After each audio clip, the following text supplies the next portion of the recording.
Hello, my friend. Welcome back. Today, I have just two poems to read to you. So sit back and get comfy, and I'll get started. We have walked the canals of Amsterdam, waved to the barges as they went by on a cold winter's day. We sailed up the Oslo fjord, where spring was in the air. We sailed it again when winter had placed a white blanket on the shoulders of the cliffs. We have sailed into an Arctic night, the skies dancing a slow rhythm of green and blue light across the heavens. We looked up in wonder and joy. We sat high on a hill in Rosslare, looking out to sea, watching the day turn slowly into night, and were happy just to be a part of it.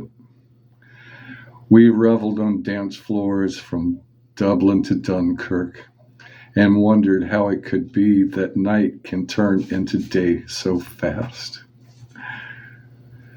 In England, we stayed long enough to be able to understand the money, to have a good Chinese meal. Do you remember the boy who took the hat you made for me from Norwegian wool? I had a few words with him, and he gave it back. When we were in Reykjavik, up to our chins in the blue lagoon, the water hot enough to turn your skin bright pink, the steam rising up from the water turned the world into a mist. Your smile cut through it like sunshine, which reminds me of today. Late afternoon in Copenhagen, the sky turned from rain, gray, to blue. The birds are happy and in good voice. In all these places and in all these times, the only words that seem to fit for everywhere are I love you.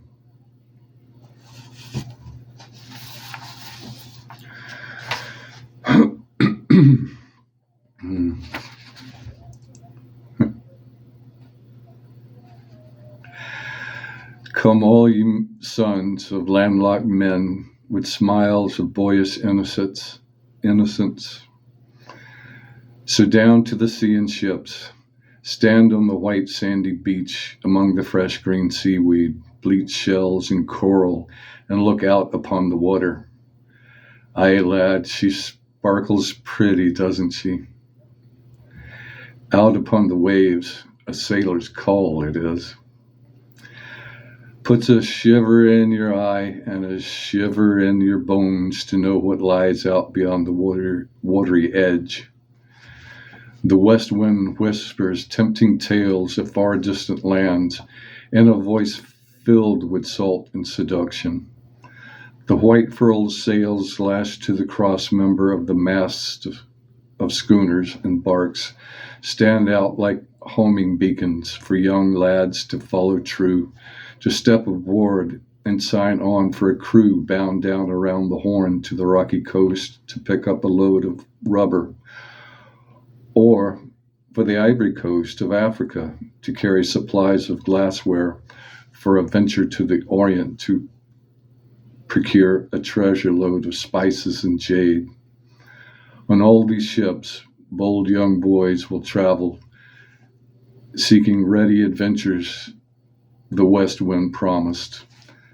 So it's been for many a year, back into time without end, as long as man has dared to put out upon the sea. There beyond the shifting horizon is a world where there is only sky and water. The only companions a sailor has are the fluffy white clouds that promise good weather, and the multitude of cold blue stars that hang in the sky to guide him his way by night. The gray-backed whales and spotted porpoise come up from their homes at times out of curiosity to follow and play with ships passing along their way. Schools of flying fish leap from the waves at times to glide just above the surface, then fall back into the depths from which they came. There is another companion that waits out upon the ocean, but no sailor calls it friend. It is that of nature's windy storm. When the world was formed, and storm first met the seven seas, a pact they made between them. The Lady Sea promised nature's storm that it could run and play full fury upon her service, and would let nothing hinder or get in its way. In return, the storm promised to pluck men from their ships and turn their vessels over, where they would slip beneath the waves unseen, because the Lady Sea is lonely in all her vastness and requires men's souls for her company. All these things the young sailing lads will learn and more, for in answering the call the ocean gives, he sets himself free to go with the trade winds and be matured by the shifting capped waves of destiny.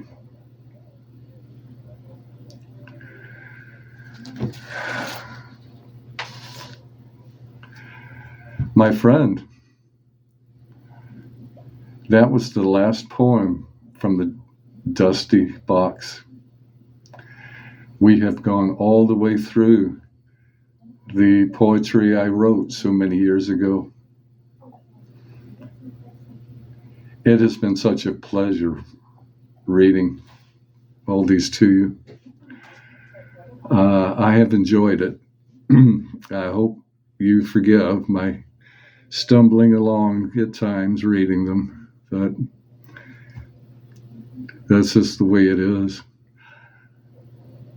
I am so thankful that you have followed this poetic journey with me. It has indeed been a pleasure reading them, and I sincerely hope you enjoyed them.